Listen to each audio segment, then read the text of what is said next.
नमस्कार. मी स्वप्नील घोलप, नवी मुंबईतील एक सामाजिक कार्यकर्ता.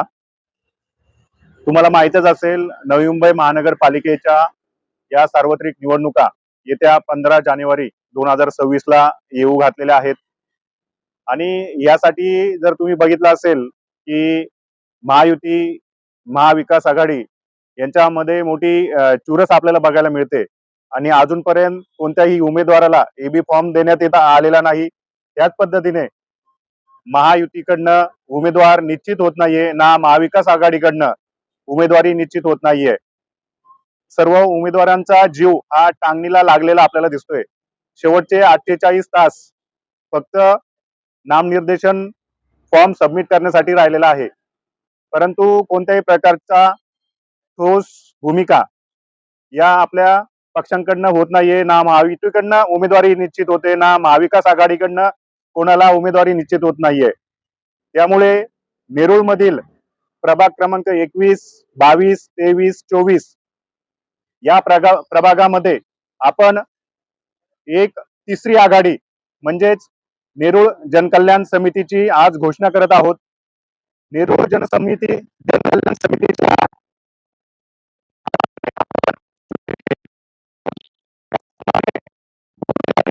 नसलेल्या तरुणांना आपण यातून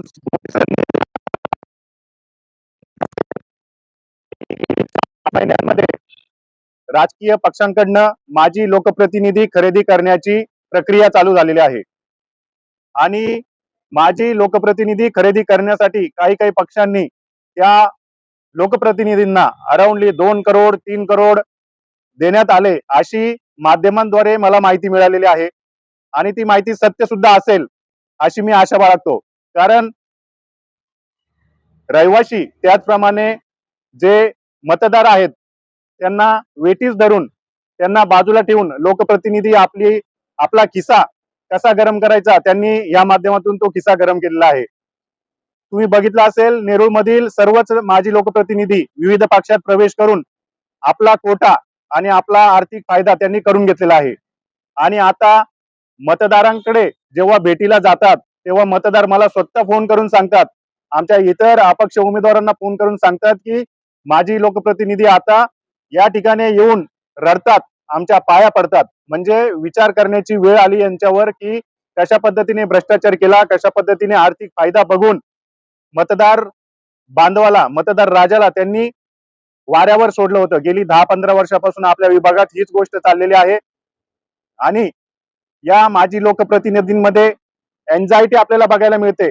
परंतु नेरूळ जनकल्याण समितीच्या माध्यमातून जे अपक्ष उमेदवार उभे राहणार आहेत त्यांच्यामध्ये एक्साइटमेंट बघायला मिळते.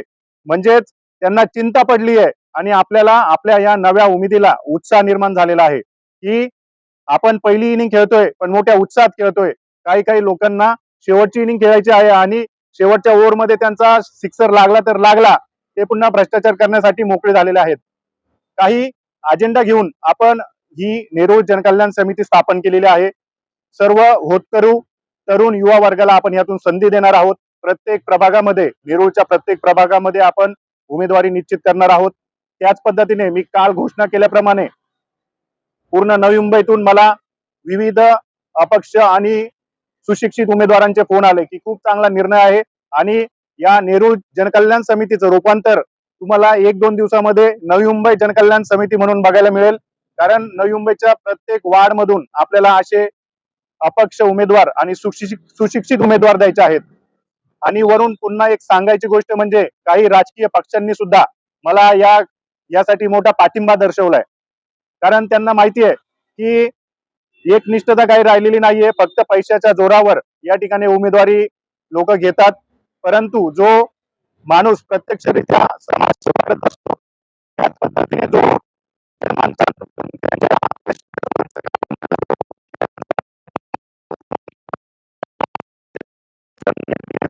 आहे माध्यमातून जे उमेदवार आपल्याकडे येणार आहेत किंवा आपण जे उमेदवार घोषित करणार आहोत त्यांना सर्व प्रकारची मदत आणि सर्व प्रकारची माहिती, मग त्यामध्ये असेल कॅम्पनिंग असेल, ड्राफ्टिंग असेल, विविध प्रकारची ऍडव्हर्टायझिंग असेल, त्या सर्व पद्धतींमध्ये आपण त्यांना मदत करणार आहोत. त्याच पद्धतीने जो आपल्या विभागांमध्ये नेरूळ विभागामध्ये मोठ्या प्रकारे भ्रष्टाचार आणि गुन्हेगारी प्रवृत्तीचे जे माजी लोकप्रतिनिधी या ठिकाणी वावरत आहेत यांना शह देण्यासाठी आपण या नेरूळ जनकल्याण समितीची स्थापना केलेली आहे. सर्वसामान्य जनतेचा विचार, मग या नेरूळ जनकल्याण समितीचं नाव ठेवण्यामागे हाच उद्देश आहे की सर्वसामान्य म्हणजे जे विस्थापित आहे, ज्यांच्यामध्ये पोटेन्शियल आहे, ज्याच्यामध्ये आउटपुट म्हणजे काहीतरी आउटपुट आणण्याची क्षमता आहे, अशा उमेदवारांना आपण ही संधी देणार आहोत. तुम्ही बघितलं असेल, पक्ष फक्त फायनान्स बघतो की हा किती देतो, तो किती देतो, परंतु सर्वसामान्य माणूस, सर्वसामान्य जो उमेदवार असतो तो यामध्ये चिरडला जातो. म्हणून या ठिकाणी आपण नेरूळ जनकल्याण समिती स्थापन करत आहोत आणि त्या जनकल्याण समितीच्या माध्यमातून आपण विविध तरुण होतकरू त्याचप्रमाणे कार्यक्षम उमेदवारांना आपण या ठिकाणी संधी देणार आहोत. आतापर्यंत प्रभाग क्रमांक 21, 22, 23 आणि 24 अशा प्रभागांमधून मला अप्रोच झालेला आहे. मी या ठिकाणी नावे काही खुली करू शकत नाही, कारण पक्षातूनच येणारे ही लोक असतात आणि त्याच पद्धतीने जे सामाजिक कार्यकर्ते, समाजसेवक असतात त्यांची नावे उद्या मी पुन्हा एक प्रेस कॉन्फरन्स घेणार आहे आणि त्या माध्यमातून मी डिक्लेअर करणार आहे.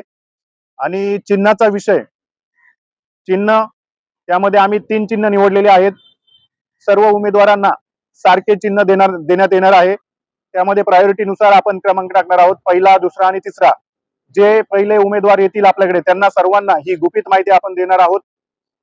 जर तुम्ही महायुती, महाविकास आघाडीचा जर विचार केला तर यांच्यामध्ये कमतरता जी जाणवते की ह्यामध्ये विविध पक्ष एकत्र आल्याने चिन्ह हे वेगळे वेगळे होणार आहेत.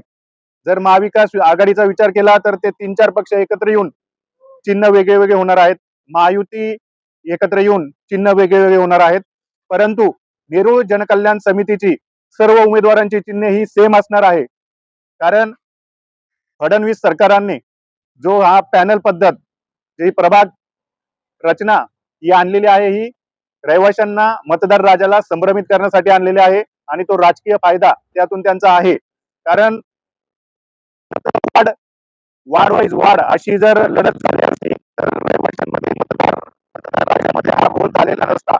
म्हणून एकच चिन्ह नेरूळ जनकल्याण समितीचा असेल आजही आणि त्यांनी सुद्धा यासाठी होकार दर्शवला. जर तुमचे फॉर्म एकत्रित आले आणि व्यवस्थितरित्या आपल्याकडे अप्रोच झाला तर आपण सर्वांना एकच चिन्ह देऊन आपण लोकांमध्ये म्हणजे जनजागृती करण्याचा आपण प्रयत्न करू शकतो.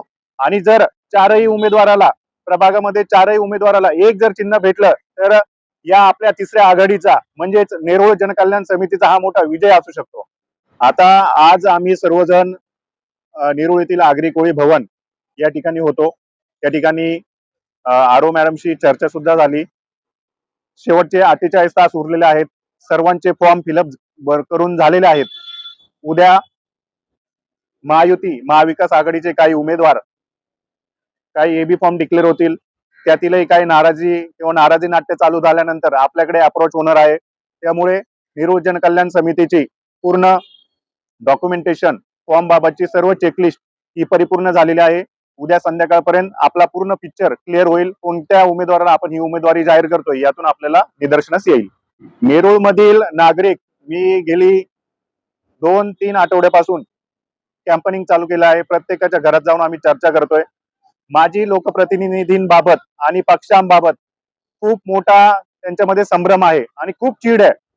कारण तुम्ही बघितलं असेल, मागील 4-5 महिन्यापासून करोडोमध्ये लोकप्रतिनिधी खरेदी केलेले आहेत. हे प्रसार माध्यमांद्वारे मी ऐकलं.